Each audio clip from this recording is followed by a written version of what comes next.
hamil. Terus akhirnya aku resign karena perusahaan tempat aku bekerja ini itu perusahaan retail lah ya.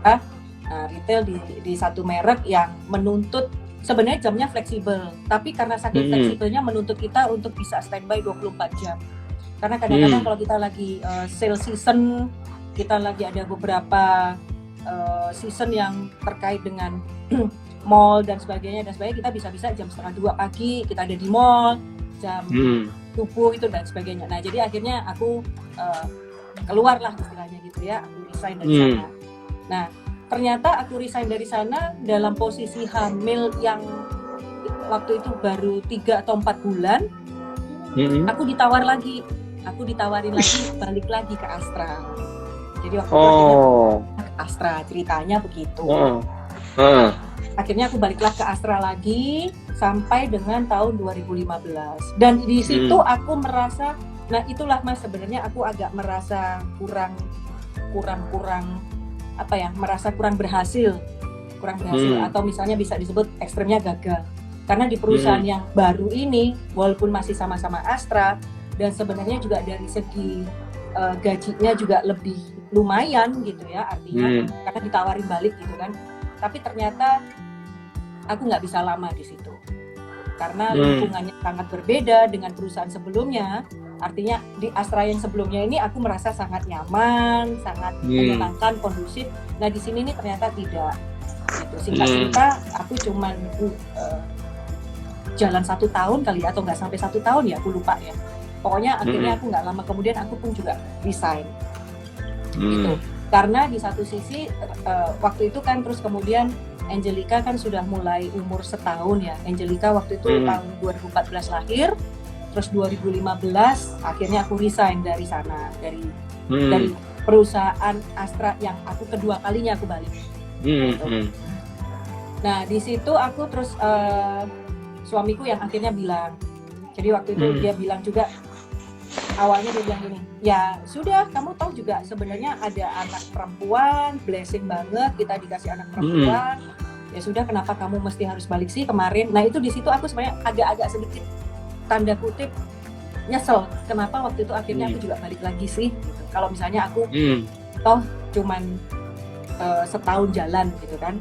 Terus akhirnya aku resign dan itu aku bener-bener resign. Akhirnya memang akhirnya aku ngopeni Angelica itu di mulai 2015 tuh aku bener-bener rehat, aku sudah nggak lagi kerja, nggak lagi mikirin. Suamiku bilang ya udahlah nggak usah mikirin lagi karir, kamu sudah ngerasain karir, sudah pernah ke luar negeri beberapa kali, istilahnya mau keliling kemanapun kamu juga bisa waktu itu, keliling Indonesia luar biasa juga. Kenapa sekarang kamu nggak ngopeni anakmu aja, apalagi anak perempuan. Ya udah akhirnya aku rehat lah gitu. Pets, ini pertanyaanku ini, jawab sebagai seorang wanita, jangan seorang laki-laki loh. Kamu kan wanita, kembali kepada kodratmu. Kembali ke kodratmu. Sebenarnya apa sih yang kamu cari dari pekerjaan? Toh juga akhirnya kamu kembali kok ke keluarga. Kan kodrat wanita kan memang jadi ibu rumah tangga. Mungkin karena aku dulu memang karena aku agak gila sekolah kali ya Mas. Karena aku senang sekolah, aku senang belajar. Jadi terus karena aku senang belajar, aku agak gila sekolah, aku ya akhirnya merasa, terus kalau misalnya sekolahku sudah tinggi, terus buat apa kalau misalnya hanya untuk kembali ke dapur? Buat apa kalau misalnya aku hanya sekedar untuk ngopeni anak? Sempat ada egonya di situ. Jadi sejak waktu itu pacaran sama Rudy, dan kemudian Rudy pun juga tahu bahwa aku terus akhirnya aku sekolah sampai S2 dan kemudian aku kawin sama dia. Aku juga dari awal juga ngomong bahwa jangan pernah larang aku untuk kemudian aku bekerja atau bahkan aku berkarir gitu. Bekerja sampai atau ini bahkan sampai mengejar karir. Itu jangan sampai kamu larang aku gitu. Waktu itu sempat begitu. Dan memang ya puji Tuhannya memang terus Rudy sangat-sangat mendukung pekerjaanku, sehingga waktu itu aku juga mau berangkat kemanapun. Bahkan waktu itu sempat anak-anak kami berdua sebelum Angelica ya, waktu aku tahun-tahun sekitar tahun 2006, 2007 itu, aku di mana dia di mana, anak dititipin sama orang tua. Kadang-kadang kami bertemu di luar kota karena jadwalnya kebetulan maunya disamain. Jadi misalnya aku lagi di Balikpapan, dia misalnya lagi di terbang di sekitar Kalimantan. Jadi disempetin mampir di Sepinggan gitu. Atau sebaliknya akhirnya kami ketemu di Samarinda atau bagaimana gitu. Jadi diusahakan mungkin ketemu juga di Semarang gitu. Jadi seolah-olah akhirnya kami berusaha untuk menyamakan jadwal saja gitu, untuk bisa ketemu. Luar biasa. Wanita karir bener sampai awakmu iki ya. Nah, kok tiba-tiba sekarang idealismemu tuh bener-bener tumbang sekarang. Idealisme kamu pada saat itu ketika Angelika, ketika Angelika ini kamu diminta sama suamimu untuk merawat Angelika, terus aku boleh katakan idealismemu dalam bekerja ya, berkarir lah ya, tumbang gitu ya. Apa yang menjadi pertimbangan itu? Ya karena memang Rudy memberikan alasan yang sangat luar biasa. Kalau misalnya kemarin anak 2 itu laki-laki yang pernah ditinggal sejak dari mereka lahir itu aku bekerja. Bahkan waktu itu kan aku di JTV itu kan anakku yang nomor 1 itu kan sudah lahir pun aku juga masih di JTV dan juga masih ngajar. Jadi juga ada beberapa waktu yang aku memang juga sudah nggak ngopeni sejak dari awal gitu. Jadi sama tua waktu itu. Dan memang terus terangnya saja waktu kami mendapatkan Angelika itu sungguh satu anugerah yang luar biasa. Apalagi kan pernah ngalamin sebelum Angelika kan aku juga sudah pernah hamil gitu ya, yang program memang benar-benar nyari anak perempuan waktu itu. Tapi toh juga nggak jadi. Jadi waktu itu akhirnya suamiku yang memberikan alasan yang buat aku ya sangat-sangat make sense gitu ya. Logis banget tuh ya. Apalagi anak perempuan, mosok terus tak titipne maneh gitu.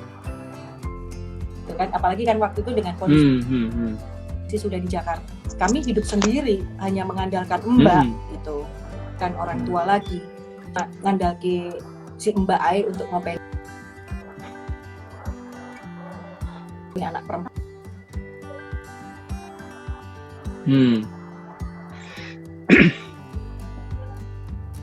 Aku itu ngikutin kamu pernah mencalonkan diri menjadi anggota parlemen ya. Saya nggak ngomong ya, nggak usah ngomong DPRD, parlemen. Bener nggak sih?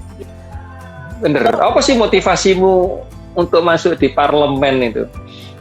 Kamu kan wanita karir, kok tiba-tiba kamu harus masuk ke parlemen? Apa? Nah, lanjut, silakan. Jadi waktu itu aku sebenarnya pernah. Jadi yang aku tadi cerita 2015 ya, aku keluar, akhirnya aku benar-benar rehat, aku dari sana. Terus aku itu seperti domba yang hilang sebenarnya, Mas. Jadi waktu itu akhirnya begitu aku resign dari pekerjaan, aku benar-benar rehat, istirahat.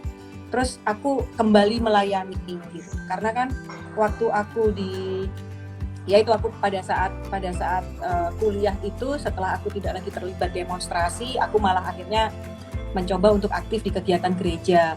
Kalau di gereja Katolik itu kan ada yang namanya muda-mudi Katolik, Mudika gitu. Aku pun juga dipertemukan sama suamiku juga dari situ. Suamiku kan kayak sampean ngono lho Mas. Nek sampean iku lak ketua SMPT ngono ya. Lah nek ojo dipadakno mbek aku lho, ngawur.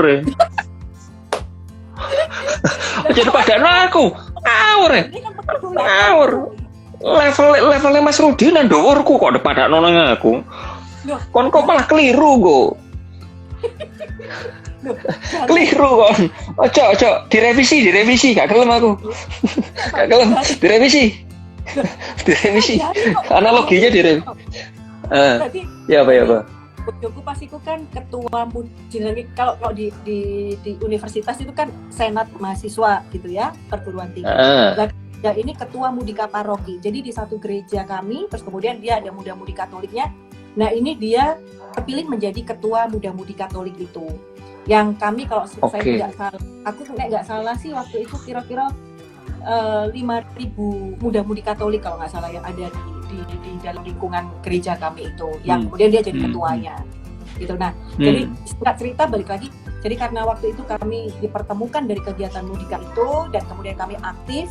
Tapi malah ketika kami kawin, kami menikah, kami mengejar karir hilang.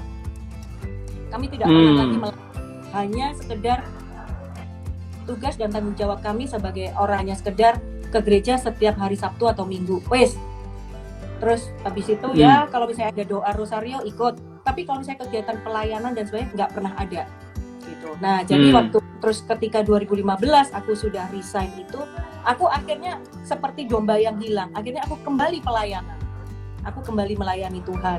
Jadi waktu itu dari kegiatan-kegiatan ya, apalagi waktu itu kan anak-anakku, terus kalau kami di gereja Katolik terus anak-anakku kan terus aktif sebagai putra-putri altar gitu kan. Jadi terus aku pikir ngomong ke bojoku, aku ngomong kok kita malah sekarang yang hilang ya, malah anak-anak sekarang yang sudah mulai aktif. Kok koyo aneh kok setengah iki koyo isin ngono ya, isin nek anak-anak udah mulai aktif malah orang tuanya sudah gak aktif lagi. Coba deh aku akan kembali melayani. Aku ngomong ngono. Jadi akhirnya aku melayani Tuhan. Artinya terlibat dalam beberapa kegiatan gereja. Nah, karena terlibat dalam beberapa kegiatan gereja yang akhirnya skalanya itu pun juga akhirnya yang awalnya skalanya kami di paroki atau di lingkungan cuma sekedar kayak wilayah Kelapa Gading misalnya gitu ya. Nah, terus akhirnya aku melangkah ke kegiatan Keuskupan Agung Jakarta, seluruh Keuskupan Agung Jakarta, seluruh DKI. Nah, jadi waktu itu akhirnya aku juga aktif di situ. Nah, disitulah kemudian aku bertemu dengan beberapa senior Katolik yang terjun ke politik. Yang ada salah satunya sekarang ini menjadi salah satu menteri di kabinetnya Pak Jokowi yang kedua. Jadi silahkan teman-teman browsing sendiri siapa. Beliau dulu pernah juga menjadi beberapa kali mentor kami. Aku sempat ketemu beberapa kali. Terus juga beberapa teman yang aktif di politik walaupun tidak masuk secara praktis begitu ya gereja Katolik, tapi teman-teman Katolik ini ada yang di pemerintahan juga gitu. Nah, mereka sempat nanya waktu itu kan tahun 2017 nih nggak salah ya, tahun 2017. Mereka nanya, "Bet, kamu nggak kepingin untuk kemudian masuk ke politik?" Gitu. Beberapa senior nanya, "Kamu nggak kepingin untuk masuk ke politik?" Masuk ke politik maksudnya apa ya Pak? Ya, aku sempat nanya gitu. Iya, karena kita lihat kamu punya potensi, kamu pinter ngomong, kamu bisa istilahnya menjembatani dan sebagainya. Karena sekarang kan sedang ada kan untuk pesta demokrasi tahun 2019, mereka ini kan sudah mulai nyiapin itu kan 3 atau 4 tahun sebelumnya kan. Jadi 2016 2017 kan mereka sudah mulai cari-cari bibit gitu kan. Nah, jadi ada beberapa teman yang di politik itu yang kebetulan karena dia beragama Katolik, terus akhirnya ya karena ketemu aku di kegiatan-kegiatan gereja, akhirnya mereka bilang, kalau misalnya kamu mau, nggak apa-apa Bet, gitu, mewakili perempuan, gitu. Apalagi sekarang cukup diperhitungkan 30% minimal suara perempuan itu untuk bisa masuk ke parlemen. Kalau misalnya kamu mau, ya kenapa enggak? Apalagi kita dari umat Kristiani atau Katolik itu kan kita memang terus terang kita quote-unquote memang minoritas gitu ya, jadi kenapa enggak gitu. Waktu itu aku sempat masuk politik, maksudnya apa ini Pak? Oh ternyata setelah dijelaskan diminta untuk kalau berani nyalek gitu. Bentar, kalau misalnya nyalek gimana? Pengalaman untuk masuk di partai politik pun tidak pernah. Terus aku juga tahu bahwa kalau yang namanya nyalek itu pasti butuh duit, modalnya pasti besar, kan? Terus aku ngomong, coba deh Pak, nanti saya ngomong ya sama suami saya. Ngomonglah aku ke suamiku. Ternyata malah si Rudi ini sangat luar biasa. Waktu itu dia bilang, loh, kalau misalnya sekarang kamu ingin tahu Tuhan itu akan mengutus kamu di mana untuk menjadi berkat. Kalau kamu nggak nyoba, kamu juga akan pernah tahu apakah memang Tuhan mengutus kamu di sana. Jadi waktu itu sempat bilang, apa enggak ya? Tuhan itu berkenan apa enggak ya aku jadi di sana? Ya itu tadi suamiku cuma bilang, kalau misalnya kamu nggak pernah coba, ya kamu nggak akan pernah tahu bahwa Tuhan itu apakah memang mengutus kamu di sana atau tidak. Gitu. Sehingga malah justru jawaban suamiku sungguh luar biasa, di luar dari dugaanku. Malah dia sangat mendukung. Jadi malah akhirnya dia bilang, ya udah, coba aja. Terus aku bilang, loh, bukannya itu juga butuh duit. Nah, itu kamu mesti ngomong dengan beberapa mentor gitu kan. bahwa kamu memang ya kita duitnya ya pas-pasan gitu ya, artinya kan kita tahu bahwa modal menjadi seorang caleg itu bukan cuma sekedar J tapi masuk ke M gitu, ember maksudnya. Ya ember, baskom, ojo ngomong baskom. Terus terus akhirnya juga ngomong, terus akhirnya aku bilang ya coba aja deh kalau gitu, aku bilang. Ternyata justru ketika aku ngobrol dengan beberapa orang yang aku anggap cukup berpengalaman gitu ya, teman-teman yang juga ada di partai politik, aku sempat ngobrol bahwa aku nggak punya duit gitu ya. Terus mereka bilang, Betsy, justru itu, kalau kamu nggak punya duit, yang pertama, justru kita bisa tahu bahwa kamu kalau misalnya toh sampai benar-benar terpilih, berarti orang itu melihat kamu bukan karena kamu yang biasa kan, kalau caleg kan biasanya maaf ya, nyirem, buang-buang duit dan sebagainya. Justru ini mereka memilih kamu berarti karena profil kamu. Itu yang pertama. Kemudian yang kedua, kalau misalnya kamu sekarang juga sudah punya modal yang cukup besar, terus kemudian kamu perhitungkan ketika nanti kamu jadi, akhirnya kamu seolah-olah minta balik modal. Kalau misalnya kamu sudah mengeluarkan modal. Jadi justru kita senang kalau misalnya kamu justru bilang nggak punya modal. Ya udah, minim aja duitnya. Gitu. Jadi pada saat itu akhirnya aku dengan beberapa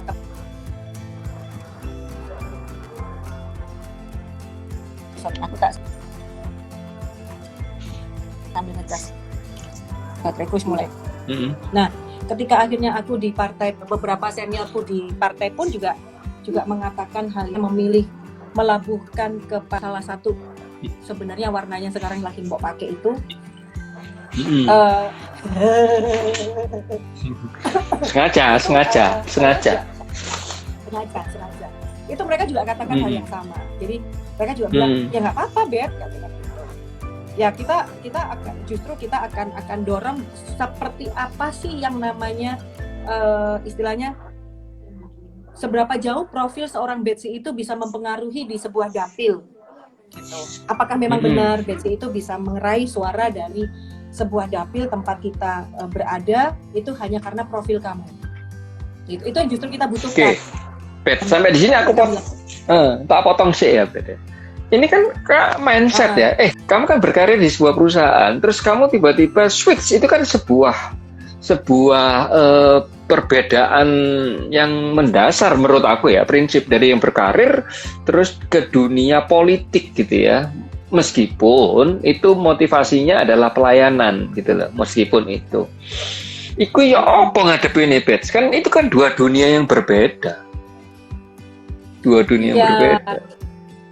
Ya mungkin karena waktu itu aku terus sempat sudah ya memang sih Mas, kalau aku bilang memang dunia yang sangat berbeda antara kita awalnya berkarir terus kemudian mencoba untuk melayani. Tapi memang puji Tuhannya kalau aku bilang, jadi waktu aku tahun 2015 begitu aku resign, benar-benar rehat itu dari kegiatan karir itu dan kembali melayani, aku akhirnya menemukan satu esensi gitu ya, menemukan satu hakikat bahwa hidup ini adalah satu perjuangan untuk ketika terus akhirnya mencoba untuk memposisikan diri sebagai seorang calon legislatif ya, akhirnya mencoba untuk lebih apa ya Mas, lebih merakyat gitu ya, lebih membumi, dan itu pelajaran yang sangat luar biasa buat aku sebenarnya. Jadi ya di Facebook waktu itu aku bilang mungkin aku termasuk orang yang baru untuk di politik, anak kemarin sore. Tapi ternyata ketika aku masuk ke partai politik dengan kemudian husuan mencoba untuk mencari suara yang dibungkus dengan tapi ternyata di situ aku merasa bahwa aku bisa mulai lebih tahu artinya bahwa di atas langit itu masih ada langit. Gitu. Kalau kita merasa yang hidup itu paling sengsara, ternyata di bawah itu ada yang lebih sengsara. Ketika kita pinter paling beruntung, padahal di atas itu ada yang jauh lebih beruntung, ada yang jauh lebih pintar. Ternyata, wih luar biasa ya ternyata hidup. Karena kebetulan dapilku itu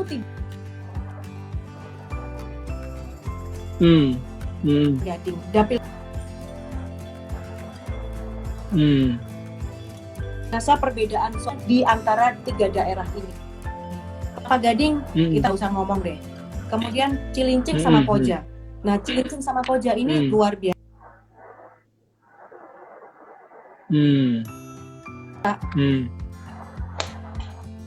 Kampanye mungkin nggak perlu kita terus kemudian duit. Kalau misalnya diain makanan, kemudian harus nyediain amplop dan sebagainya, itu sudah hukum alam ya, sudah sah lah. Tapi kalau di Kelapa Gading nggak perlu. Tapi kalau coba di 2 daerah yang lain ini, itu sangat-sangat luar biasa. Kondisi sosial ekonominya juga sangat luar biasa. Jauh di belakang. Jadi waktu itu aku benar-benar melihat dengan mata kepala sendiri bagaimana sekarang kamarnya anakku yang seperti ini sendiri, mereka ternyata tidak loh. Mereka itu satu rumah bisa berdelapan, bersepuluh, bahkan berbelasan. Kamar mandi cuma 1. Umpel-umpelan. Terus kemudian mereka batasi dengan korden dan sebagainya. Hidup menghirup udara yang tidak sehat karena mereka dekat dengan laut gitu ya. Asin dan sebagainya. Jadi aku juga merasa sungguh sangat luar biasa ya kalau misalnya memang Tuhan itu benar-benar akhirnya mengutus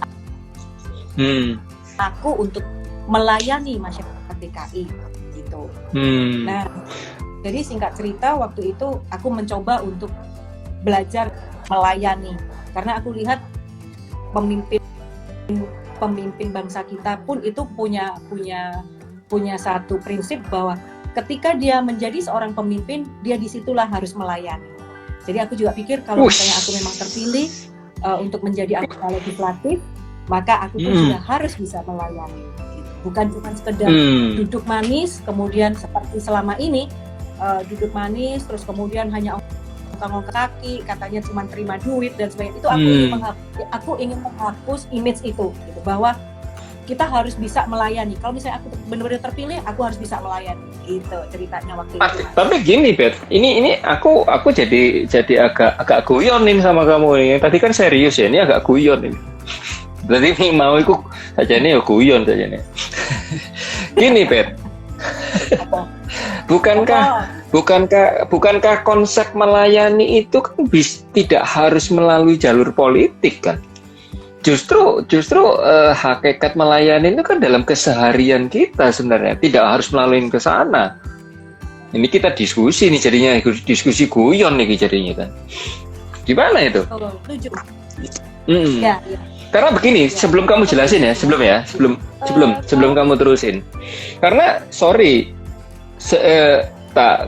karena yang saya tahu, sing aku ngerti dengan pengalamanku yang terbatas, banyak orang-orang di luar sana yang sudah menjadi anggota di parlemen. Aku tidak melihat pelayanan itu lagi seperti pada saat di kampanye gitulah, kira-kira gitulah. Aku kembaliin ke kamu mengenai pelayanan, maka pelayanan itu kan nggak harus lewat jalur parlemen. Ya apa itu? Terpilih, kita juga menyadari itu. Makanya terus kemudian seolah aku benar-benar terpilih, ya pimpin aku benar-benar hanya untuk pelayanan, hanya untuk aku melayani. Walaupun aku setuju pelayanan tidak harus lewat politik. Tapi kan itu tadi, karena kemudian aku mencoba jalur itu, makanya aku kemudian untuk menjadi anggota parlemen, disitulah kemudian aku akan melayani, juga melalui komisi terpilih. Tapi akhirnya Kak Cinta, gak kepilih Mas Tibani. Oke. Nah, aku juga refleksi, apakah memang terkait dengan pertanyaanmu itu tadi. Jadi ternyata aku juga bilang tuh nggak berkenan ya aku untuk terpilih. Oh, sepertinya memang. Nah, itu jangan dijawab dulu. Mungkin Tuhan. Itu jangan dijawab dulu, Bet. Iya, jangan dulu. Kan kita mau tahu bahwa motivasimu itu harus kuat dulu, kan gitu. Nah, ini kita lihat tadi, Bet. Kita akan lanjut lagi ya, Bet. Ini kayaknya kita udah 2 jam loh ngobrol ini, Bet. Tapi harus lanjut ini. Ini inspiratif soalnya. Ini udah 2 session ini. Delon mau jam hampir setengah 10. Tapi ntar lagi kalau ini, iya, udah gak percaya. Kalau ya silaturahmi itu ya gini ini, Bet, nggak akan terasa waktunya karena kalau kita berbicara sesuatu yang positif itu akan menyenangkan dan membuat itu time distortion kayak nih istilahnya dari Mas Rudi itu time distortion. Nah, aku melo-melo lah ya. Rotok cek itu retok pinter. Alhamdulillah teman-teman, aku matur suwun sangat teman-teman bisa kumpul di sini. Insya Allah ini berkah ya teman-teman iso kumpul nang kene. Tapi aku ngobrol nanti Mas Mbak Ambil Bersi iki durung mari. Nah, nanti kita akan masuk di sesi ketiga karena saya akan ada pertanyaan yang sangat krusial atau saya akan diskusi yang sesuatu yang sangat krusial. Jadi Mbak Bersi ini sudah berkarir yang sangat luar biasa, kemudian punya idealisasi untuk bekerja dan berkarir. Kemudian yang luar biasa adalah teman-teman sehebat-hebatnya wanita, dia kembali juga untuk merawat buah hatinya ya, karena itu juga permintaan dari seorang suami dan luar biasa banget. Dan ketika diminta oleh suaminya untuk merawat buah hati yang ada di depan buah hatinya Angelica yang di depan kita ini teman-teman, ada sesuatu yang hal yang menarik adalah Mbak Betsy akhirnya terketuk hatinya untuk kembali melayanin karena udah lama nggak melayanin gereja. Dan yang luar biasa lagi itu bukan dari hatinya kalau saya ngomong, ini dari putra-putranya yang pertama yang kedua yang sering melayani gereja tanpa meminta Betsy sebagai orang tua untuk kembali gereja, tapi jadi masa ya wong tua kok gak melok gitu kan, kira-kira ngono ya, isin lah ya, isin diilingno ambek anake. Nah akhirnya Betsy ini kembali melayani gereja, dan ketika melayani gereja itu ada sebuah amanah yang ingin diberikan oleh gereja untuk menyuarakan suara atau pelayanan itu melalui parlemen. Nah, ya melalui parlemen. Persoalannya adalah, ingat teman-teman, Tuhan berkata tidak, atau Tuhan berkata jangan sekarang, bukan sekarang, gitu ya kira-kira gitu bahasanya ya. Nah, saya bukan gagal, Tuhan berkata bukan sekarang Bets untuk menjadi parlemen, atau untuk menyuarakan pelayanan itu tidak harus dari parlemen.